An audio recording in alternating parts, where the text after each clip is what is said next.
Hey guys, ça va récupérer la forme? Qui voilà, je te prie. Oh les gars, ça fait longtemps, hein. Ça fait longtemps que j'étais pas dans les champs. Hein, dans mon petit champ d'olivier, tu vois. Il est tout jeune celui-là. Ça fait une paye, hein. Oh, que ça fait une paye. Bon les potos, aujourd'hui, bon, je traîne avec la chienne. Hein. Tu vois là, la chienne, là, je remets la chienne. Bon les amis, aujourd'hui je voudrais faire un petit retour parce que je vois un petit peu la polémique que ça a inflé, que ça a dit au sujet de la fameuse zone 2 de Pogačar. Les gens ont dit c'est pas sa zone 2, c'est plutôt la zone 51. Non, non les amis. Donc on va faire un petit peu. Alors moi aussi qu'au début quand j'ai vu cette vidéo. How much of your time are you spending at like a low intensity, whether we call it zone 2, whether we just call it aerobic? How much of your total training time would be in that zone? I really like to stay like 5 hours in zone 2. True zone 2. Yeah, and some trainings I would love to do just zone 2 and going non-stop. What is your heart rate at zone 2 approximately? When I'm fatigued, it's like 140, 145. When I'm a bit more fresh, like around 150 to 155. And how many watts are you putting out at that heart rate? Like 320 to 340.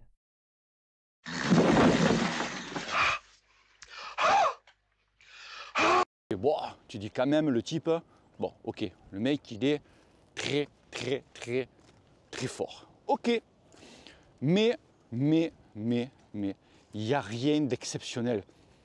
Eh ouais, c'est ça le truc, c'est qu'il n'y a rien d'exceptionnel. Le seul truc qui est exceptionnel, c'est qu'il peut tenir ça sur 5 heures. Ça, c'est exceptionnel. Mais 5 heures comment?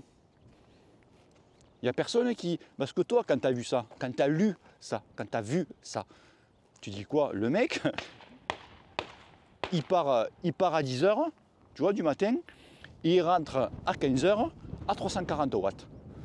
Bien sûr que non, mon ami. Bien sûr que non, copain. Ben non, c'est pas comme ça que ça fonctionne. Non, ben non. C'est pas comme ça que ça marche. C'est en fait, il fait du fractionné, tout simplement. Eh ouais, il doit faire, peut-être, je dis ça comme ça, 20 minutes à 340 watts, 10 minutes de récup, et il reprend 20 minutes, 10 minutes, ou il fait 40 minutes, ou 30 minutes. Il a toujours entre deux eh bien, une zone de récup. Voilà. Après, ok, la sortie est très longue, la sortie est longue. Là, il part pour faire du 7-8 heures. Et après, voilà, c'est comme ça. Et tout ça cumulé fait qu'il est à 5 heures à 340 watts. Voilà. Mais il y en a plein. Tu prends Evenepoel, Remco Evenepoel, toute la pampa, là, toute la liste là, ils sont capables de tenir, voilà, 340 watts sur 20 minutes ou une demi-heure. Ça, ils le font, certainement ils le font, ils le tiennent. Après, le tenir, peut-être sur faire total cumulé 5 heures, là, je sais pas. Tu vois, c'est ça surtout. Là, je sais pas. Peut-être que eux, alors je dis ça vraiment entre parenthèses, eux, peut-être qu'ils le tiennent sur peut-être 4 heures, tu vois. Mais peut-être juste la petite heure de plus, c'est là que c'est la plus mortelle. Et Pogačar arrive à la tenir. Voilà, c'est comme ça que ça fonctionne. Donc c'est pour ça qu'il n'y a rien de vraiment très exceptionnel. Voilà, l'exceptionnel, c'est qu'il peut aller jusqu'à 5 heures. Voilà, et je sais qu'il peut même tirer un petit peu plus. Voilà, donc c'est pas... Ok, et bien sûr, quand il a fait le tour de Lombardie, sa moyenne était de 340 watts aussi. Je dis, putain, le mec, il fait le tour de Lombardie en zone 2. Eh non, mon ami, calcul... les enfants, ça c'est ceux qui, voilà, vous n'avez pas de capteur de puissance, c'est pas possible de penser, c'est un castor, tu vois. Donc, en fait, quand tu descends, tu es à, je sais pas moi, tu as les moyens de 300, d'aller de 400 watts, dans la boîte, arrivant dans la boîte, tu as 400 watts, ben, tu descends, tu n'es plus qu'à 300 watts. Ben, normal, tu descends. Donc tu perds automatiquement des watts. Tu vois, c'est comme ceux qui disent, je ne comprends pas, j'essaye de faire ma sortie à 90 tours. Je suis tout le temps resté à 90 tours et je constate que quand à la fin de ma sortie, je suis qu'à 85, 86 tours. Pourtant, je suis resté, ouais, mais quand tu descends, tu pédales pas. Donc automatiquement, comme tu pédales pas, eh bien, ta moyenne de fréquence de pédalage baisse. T'as compris ça? T'as compris? Ok? Donc voilà, qu'est-ce qu'elle a vu là? Elle a vu des gens. Donc ok. Et il y avait un aussi, donc pour revenir un petit peu aux coureurs, qui avait des stats qui étaient quand même aussi exceptionnelles. Moi j'ai jamais vu, mais mon poteau Willy, lui, les a vus, les a eus. Un bon moment après, quand Froome n'était plus chez Ineos, il me dit, le mec, voilà quoi. Puis le mec c'était un extraterrestre quoi aussi. Il fait, voilà, Froome, avant, hein, d'accord, quand il était chez Sky, du moins, voilà, avant qu'il ait pris son accident, avant qu'il ait pris son bouchon, voilà, il avait des stats qui étaient quand même, voilà, qui étaient impressionnants. Donc, alors arrêtez de me parler, oui, mais la pharmacie aussi est impressionnante, parce que je sais que beaucoup d'entre vous, ça leur a traversé la tête. Moi, je m'en tape. Moi, ce que je veux, c'est du spectacle. Voilà, le mec, il se met ce qu'il veut dans les veines. J'en ai strictement rien à branler, d'accord. Alors, parce qu'on parle beaucoup du monde pro, mais j'aimerais bien qu'on fasse des tests dans le monde amateur. Tu vois, toutes les courses que tu vois, un jour qu'un mec il arrive à trouver. Une fois, j'en parlais à mon poteau Willy. J'essaierais bien qu'un jour il y a un mec, tu vois, qui trouve une solution. Tu vois, juste avec une petite goutte de sang, tu vois, tu mets ça sur une petite tablette, là, et ça te dit si t'es dopé, mais pour toutes les courses, hein, tu vois, pour les cyclos, pour tout, c'est pif, et tu verrais, tu dis, oh putain, maintenant il y aura automatiquement un petit test antidopage et tout. Les gars, il n'y a plus de course. Tu fais ça, il n'y a plus de course, il n'y a plus rien. Eh oui, tu prends juste une aspirine, t'es mort, tu prends n'importe quoi, t'es mort.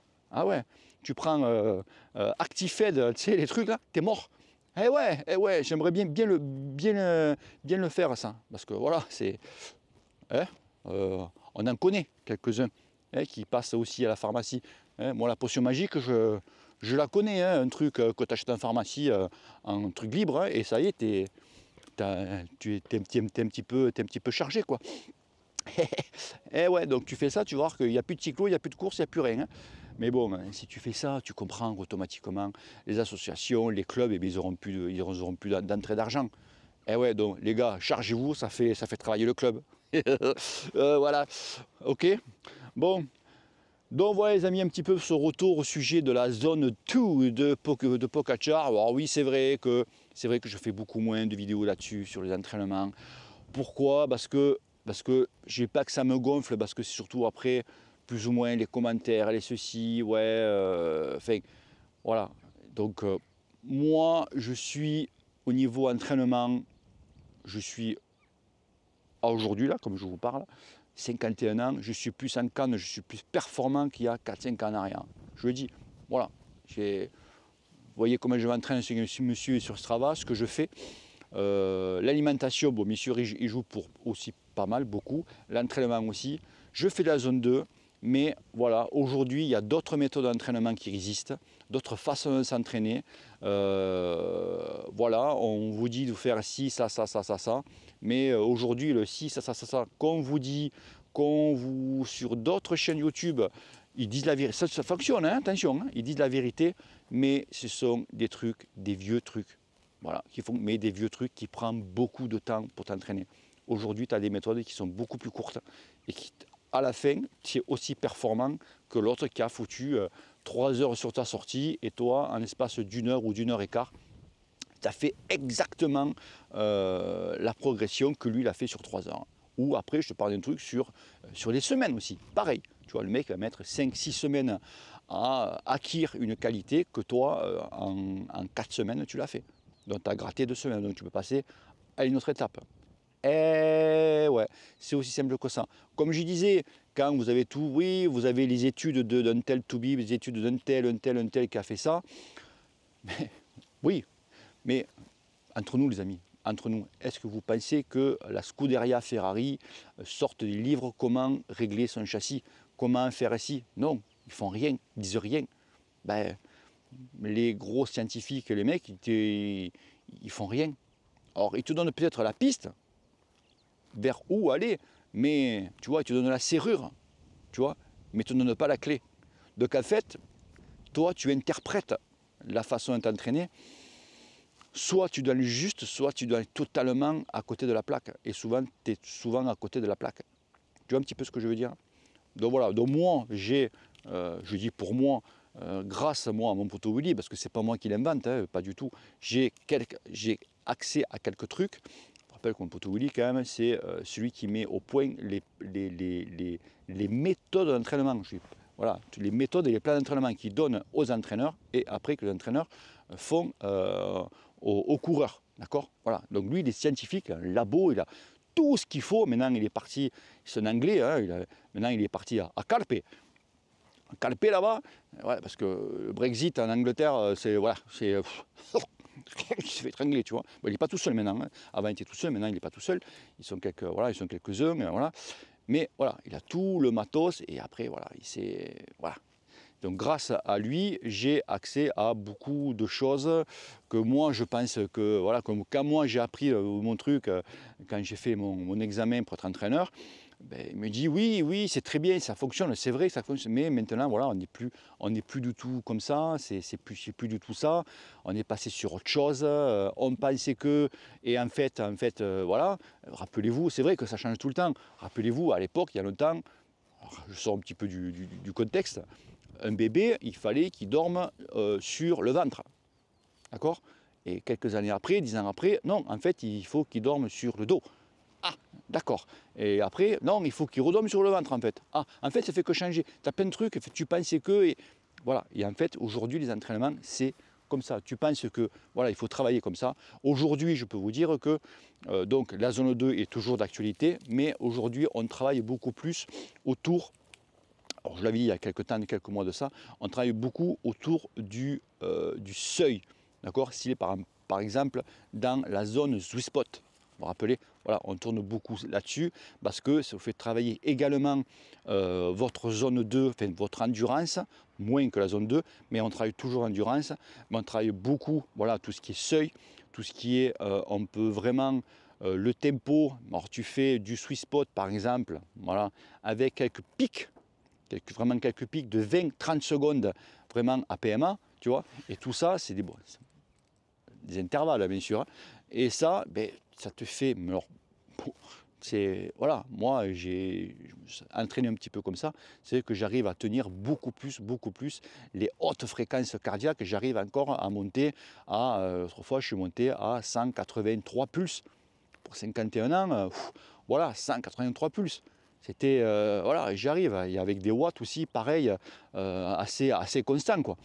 C'est, voilà, c'est surtout, voilà, tenir le tempo, tenir la cadence, et c'est vrai qu'avant, c'est vrai que mes toutes premières vidéos, je disais, je le dis, hein, qu'il fallait travailler donc son endurance, après il fallait travailler, rappelez-vous, la force, il faut travailler après le tempo, et après travailler la PMA, tout ça faire. Maintenant, ben, tu peux faire péter pratiquement le tempo, tu peux à la fois faire de la force ou faire plutôt de l'endurance et de la zone 2, donc pallier les deux et faire aussi donc du seuil et de la PMA, mais tout ça en même temps.